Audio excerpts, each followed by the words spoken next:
Hello YouTube, j'espère que vous allez bien. On se retrouve aujourd'hui pour une toute nouvelle vidéo où on va parler des résultats de LVMH. Ils sont parus hier quand je tourne la vidéo et je vais vous démontrer dans cette vidéo pourquoi on vous a menti pendant des années en vous disant qu'LVMH était une marque de luxe.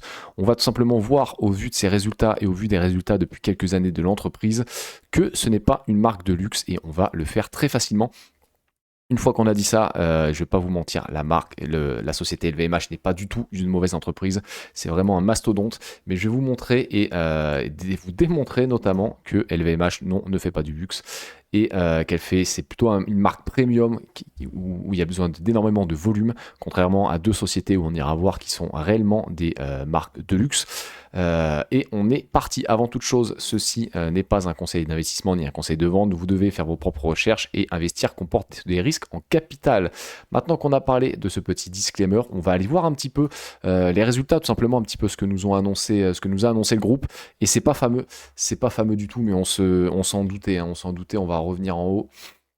Je l'ai un petit peu épluché ces petits résultats et en vrai c'est pas fameux mais on le savait malheureusement. On peut voir qu'en termes de vente on était à 86 milliards de résultats en 2023, on passe à 80 milliards en 2025 et ce n'est pas prêt de s'estomper. On voit qu'en croissance organique, c'est la croissance qu'il faut regarder parce que la croissance publiée, elle tient en compte notamment du taux de change, la croissance organique, elle ne tient pas en compte le taux de change, donc on est un peu moins mauvais dans la croissance organique, mais on voit qu'en 2024, on était à 5,8 milliards en termes de vin et spiritueux, on passe à 5 milliards 3, on a 500 millions de perdus. En mode et maroquinerie, le plus gros segment en termes de revenus de la société, on passe de 41 milliards à 37 milliards 700. Donc là aussi, il y a pas mal de milliards d'évaporés. En parfums et cosmétiques, on est à 8 milliards 4 en 2024. On perd un petit peu en 2025. Et là, c'est vraiment dû au taux de change. On voit qu'en croissance organique, on n'est pas mauvais. Donc là, c'est vraiment le taux de change. Montre et aux joailleries, on est en légère baisse aussi, mais en organique, on est en augmentation. Donc là, on peut s'attendre à une petite hausse peut-être pour 2026 et on voit qu'en distribution sélective, notamment les magasins, les Sephora ont très bien marché, on est en croissance organique de 4% pour arriver à 18 milliards de résultats au lieu de 18,2. On a gagné 100 millions, donc bon, c'est pas incroyable. Et on a dans autres activités et élimination, alors ça je sais pas exactement ce que c'est, mais on a une belle petite courbe, on a 600 millions de résultats. Mais voilà, ce qu'il faut retenir, c'est que quasiment tous les gros secteurs, les secteurs d'activité sont en baisse, notamment le mode et maroquinerie. Et on va aller voir. Si c'est en baisse, pour moi, ça ne serait pas grave. Si c'est en baisse, si la société n'a pas tout bougé ses marges opérationnelles, ce qui ferait vraiment d'elle un secteur, qu'elle ferait partie du secteur du luxe. Pourquoi? Parce que vous avez tout simplement une société qui se dirait bon ok on en vend un petit peu moins, il y a peut-être un petit peu moins d'acheteurs, c'est pas grave, moi je suis sûr de mon produit, je suis sûr de mes produits, je ne bouge pas mes marges, s'il y a moins d'acheteurs tant pis. Et là on va voir que en fait non, il y a moins d'acheteurs et en plus vous allez voir qu'ils ont baissé leur marge opérationnelle. Donc là ça va commencer à poser un problème sur le long terme, parce que quand tu baisses tes marges et qu'en plus tu vends moins en termes de volume, ça commence va falloir commencer à se poser d'énormes questions. On voit qu'il y a eu plus de boutiques d'ouvertes, donc bon, ça on s'en fout un petit peu. Voilà le résultat net qui baisse. On voit le résultat net en part de groupe par action, donc les bénéfices par action. Ils étaient de 30 euros en 2023, ils descendent à 28,86 en 2025. Et LVMH ne fait pas de prévision pour les bénéfices par action. Donc il va falloir les faire nous-mêmes quand on va aller dans l'onglet valorisation. Je le montrerai tout à l'heure. Je vais vous donner un prix qui pour moi est loin de son prix actuel, en toute franchise. Donc voilà, on a des parts nettes par des BPA qui ont bien chuté, hein. On voit quand même, il y a quand même des points positifs, c'est qu'on a des cash flows disponibles d'exploitation qui sont en hausse. Et vous allez me dire comment c'est possible en gagnant moins que tu aies plus de cash flow à l'arrivée, parce qu'ils ont réduit leurs exploitations, les amis. Les investissements d'exploitation ont été totalement réduits. Ils sont passés de 7 milliards à 4 milliards 5.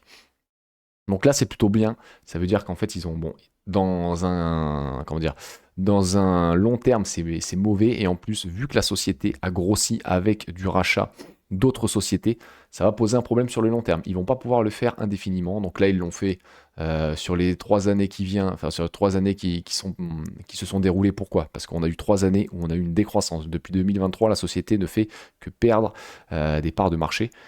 perdre du volume de vente, ils ne perdent pas d'argent, mais ils perdent des revenus, ils perdent du chiffre d'affaires. Donc bon, ça va commencer à poser un sérieux problème. Et on va aller voir justement pour, entre guillemets, stabiliser leur marge nette, ils ont commencé notamment à rembourser énormément leurs dettes financières. Parce que la différence que vous avez entre une marge opérationnelle et votre marge nette, ça va être le remboursement de votre dette, donc les intérêts de la dette, slash les impôts. Et en plus, ils n'ont pas été épargnés en France. Les impôts ont augmenté, notamment sur les... il y a une surtaxe sur les grandes entreprises, là, qui devait rester qu'un an, mais au final qui sera là pendant des années et des années. Donc ils ont fait un remboursement de dette. Donc ça c'est très bien, ça va pouvoir, ils vont pouvoir maintenir une marge nette assez stable on va dire, alors que vous allez voir que les marges opérationnelles vont s'effondrer. Et ça, enfin ceux ont commencé de s'effondrer déjà depuis 2 ans, vont continuer, et ça c'est la principale question qu'on va devoir se poser quand on va devoir valoriser LVMH. C'est qu'LVMH n'est pas une société de luxe, car une société de luxe croît ses marges facilement. C'est tout simple, hein. Quand Ferrari annonce sa F80, vous avez 799 voitures. Quand la voiture est présentée, elles sont déjà toutes vendues. Vous avez, faut faire partie d'un club pour commencer à vouloir acheter ce genre de voiture. Et pendant des années, vous allez acheter les petites Puro Sangue, là, les petites Ferrari à 500 ou 600 000 euros. En gros, hein, vous allez être un peu sur liste d'attente pour les vraies voitures. Mais les vraies voitures de luxe, les voitures hyper rares chez Ferrari, il faut être sur liste d'attente. Ça, c'est une entreprise de luxe. C'est pareil pour Hermès. Hermès pourrait racheter d'autres sociétés, ça ne l'intéresse pas. Là où LVMH a repris Bulgari, je crois c'est dans les années 2010, ils ont repris Tiffany & Co. Ils font du rachat de sociétés pour essayer de faire grossir leur chiffre d'affaires, pour faire grossir les volumes de vente. C'est totalement autre chose. On est sur une marque premium qui doit faire du rachat de sociétés pour grossir et des volumes de vente impressionnants. Et on n'est plus dans ces volumes de vente depuis 2023, même depuis 2022. Donc on va avoir une baisse du chiffre d'affaires et on va falloir regarder un petit peu comment la société va évoluer. On a un dividende par action qui est stable en 2024. Pour 2025, ils ont donné 13 euros. Et les 13 euros sont aussi proposés à l'Assemblée Générale en 2026. Ils ont proposé de ne pas bouger le dividende. Donc ça, c'est quand même un petit coup de pouce pour l'actionnaire. Moi, je serai actionnaire parce que je ne le suis pas, je le précise. Avant de faire une analyse, c'est toujours bien de préciser si on est actionnaire ou pas. Moi, je ne le suis pas, donc je suis totalement neutre sur le sujet. Mais si je votais, je voterais pour une baisse de dividende et plutôt du rachat d'actions. Pour essayer mécaniquement d'augmenter les bénéfices par action. Ce qui donnerait vraiment un boost un peu à l'action, parce que le dividende c'est attrayant entre guillemets en première vue, mais c'est pas ce qui me fait rentrer sur un titre. Donc on va aller voir justement, on va aller voir aussi, ils n'ont pas été aidés non plus. On va l'évoquer ici, le résultat net d'opération courant, on voit qu'il est de 19 milliards, vous avez une évolution organique de moins 740 millions, et vous avez surtout une évolution des parités monétaires. Donc en fait, ils ont vendu entre guillemets en dollars, ils ont converti ces dollars en euros, et l'euro pesant, le dollar s'étant beaucoup déprécié par rapport à l'euro, ils ont perdu 1 milliard tout simplement d'évolution de parité monétaire. Donc ça, c'est des volumes de change, ici peuvent rien, mais c'est ce qui a donné un résultat net opérationnel en baisse de 17 milliards au lieu des 19, alors que l'évolution organique n'était que de 740 millions. Donc en vrai, les chiffres sont pas si mauvais que ça sur les résultats opérationnels. Par contre, on va regarder une chose, c'est les marges. Et les marges, c'est là qu'il va falloir commencer à s'inquiéter. Vous voyez qu'en 2 ans, les marges sont passées de 31 à 19 sur le vin et spiritueux. Donc c'est quand même un beau petit segment. Donc là, attention, on est passé de 23 en un an, on a perdu 4 points sur les marges opérationnelles pour les vins. Mode et maroquinerie, le plus gros segment de la société, on est passé de 39 en 2023, taux de marge opérationnelle, à 35. On a perdu 4 points en 2 ans, on a perdu 2 points en un an là. Donc attention, plus vous avez une marge opérationnelle qui baisse, plus vous avez votre marge nette qui baisse. Et comment ils vont faire quand ils vont devoir acheter des sociétés? Pour acheter des sociétés, on l'a déjà dit, il faut émettre de la dette. Alors pour l'instant, ils ont fait baisser leur dette, c'est bien, mais quand ils vont devoir se réendetter, ça va encore empiéter sur leur marge nette. Donc il y aura encore moins d'argent après pour générer des free cash flow, pour le dividende, etc. Donc ça, c'est la vraie question qu'il faut se poser sur le moyen terme sur la société, c'est est-ce qu'elle va pouvoir arriver à augmenter ses marges opérationnelles? Et là, pour l'instant, elle nous dit que non. Et elle le fait pourquoi? Pour conserver des volumes de vente assez conséquents, pour tout simplement arriver à gagner de l'argent et arriver à présenter un bilan en baisse, mais pas non plus totalement, totalement explosé, si j'ai envie de dire. S'il ne faisait pas ça, au lieu d'être divisé par 2 en 2 ans au niveau des résultats opérationnels, au lieu de gagner 1 milliard, au lieu de 2 milliards, on était peut-être qu'à 500 millions de vins et spiritueux, parce qu'ils en auraient vendu beaucoup, beaucoup, beaucoup moins. Donc voilà pourquoi, encore une preuve, que LVMH n'est pas une marque premium, enfin, est une marque premium, n'est pas une marque de luxe. Quand tu es une marque de luxe, tu n'as pas besoin de descendre tes taux de marge, puisque tu fais, normalement, tu es censé faire des produits de luxe, des produits qui s'arrachent, vous le savez tous, il y a de plus en plus de milliardaires et de millionnaires sur Terre. Donc normalement, les produits de luxe doivent s'arracher. Il n'y a pas de problème vous n'avez pas de problème d'acheteur. Et là, on voit qu'il y a un problème. Parce qu'on est sur pour moi, on est sur de la classe supérieure plus. Et ça s'est vu notamment en Asie. En Asie, il y a eu un gros boom. La classe, la classe, on va dire moyenne supérieure, s'est jetée sur les produits LVMH. Et là, le problème, c'est que, au bout d'un moment, ils n'en ont plus rien à foutre des produits LVMH. Ça va au début, voilà, c'était un peu leur rêve. Et puis une fois qu'ils se sont achetés un ou deux sacs, et bon, ils ont vu que voilà, c'est bien, mais tu vas pas t'acheter un sac toutes les semaines, quoi. Donc sur la montre et joaillerie, on est pareil, on a perdu un tout petit peu de marge opérationnelle. Ça s'est quand même stabilisé entre 2024 et 2025. La baisse s'est stabilisée, mais on a perdu 5 points par rapport à 2023. En distribution sélective, on a par contre une belle hausse de la marge opérationnelle. On est passé de 7,6 à 9,7. On a gagné 2 points et on a des très beaux résultats d'opération à 1,7 milliard. Donc ça va être tout ce qui va être Sephora, etc. Donc là, c'est plutôt très intéressant sur ce dernier segment. Mais voilà, ce qu'il faut retenir, la conclusion des rapports, c'est quoi? C'est qu'il y a une légère reprise en Asie, notamment hors Japon, sur quelques segments, mais une légère reprise de 1 à 2%. Il y aura toujours ce problème du taux de change. Donc en 2026, ils l'ont clairement dit, les soucis sont pas derrière eux, clairement. On va pas avoir une année 2026 du feu de Dieu.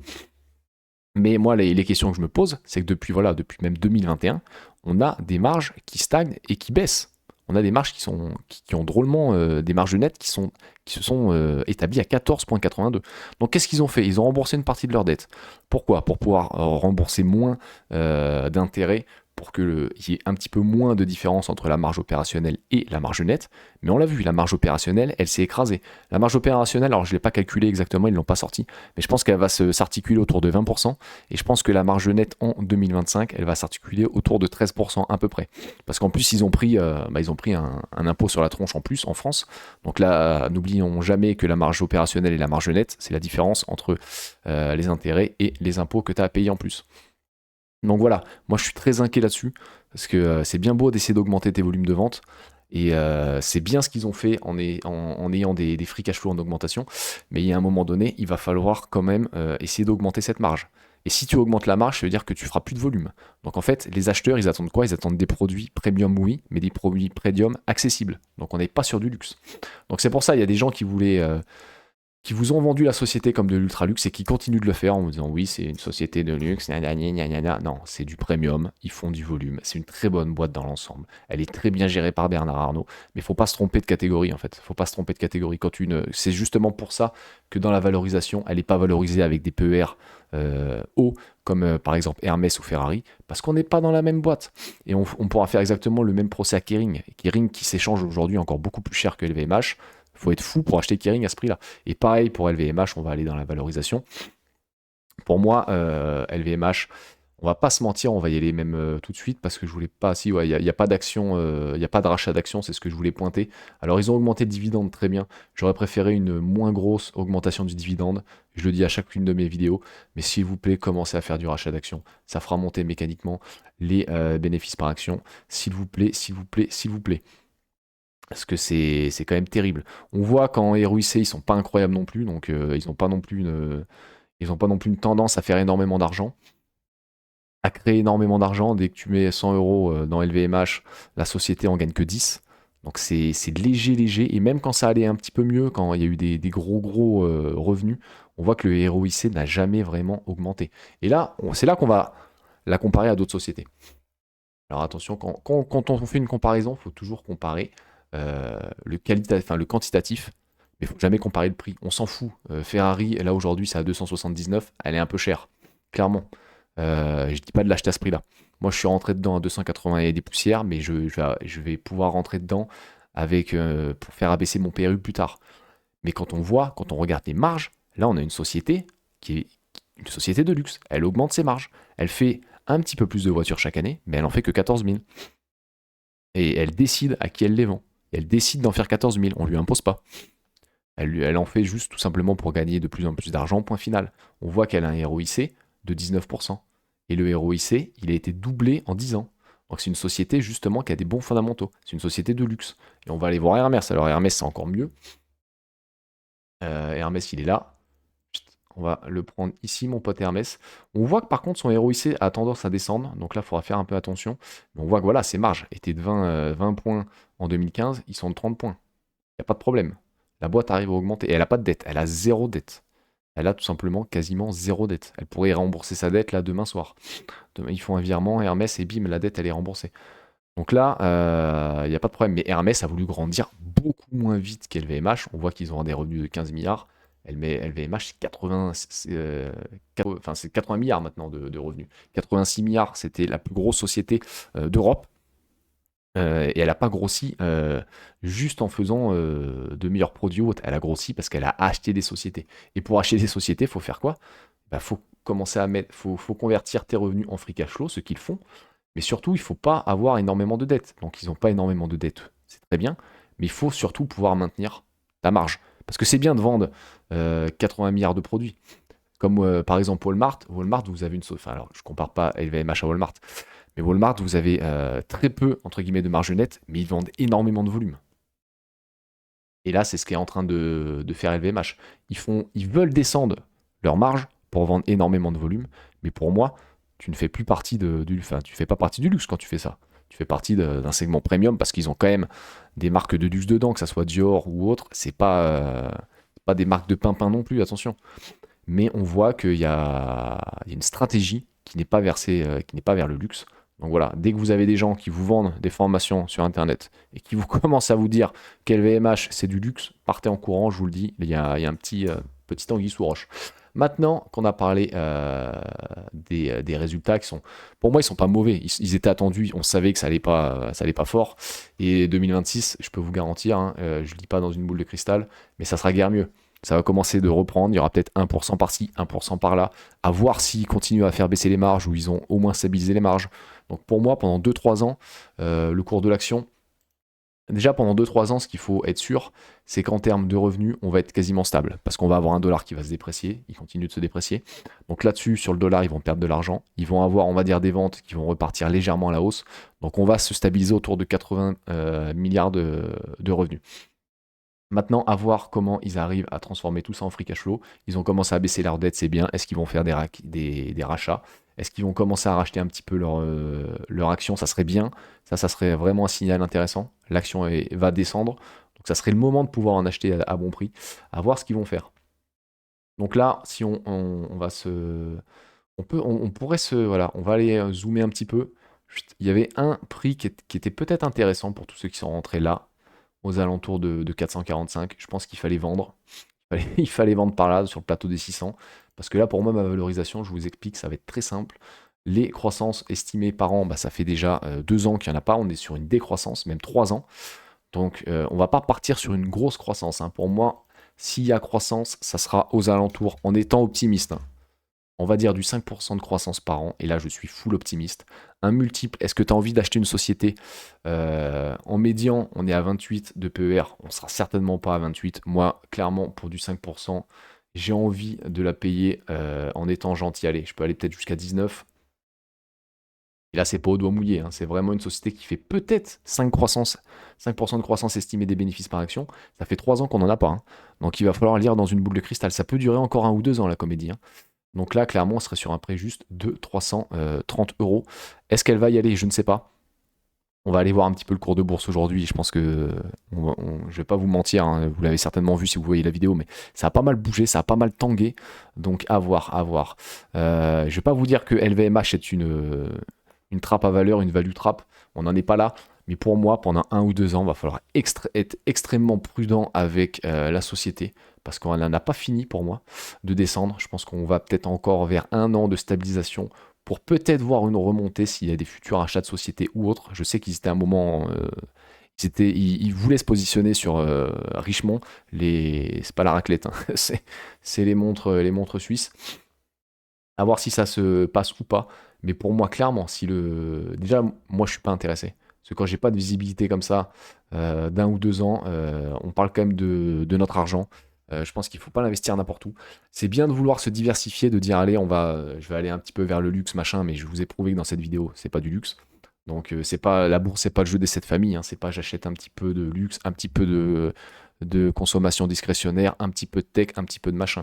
Moi, j'ai voulu me diversifier un petit peu en partant vers l'ultra luxe. J'ai mis un pied dans Ferrari parce que j'avais beaucoup de boîtes de tech.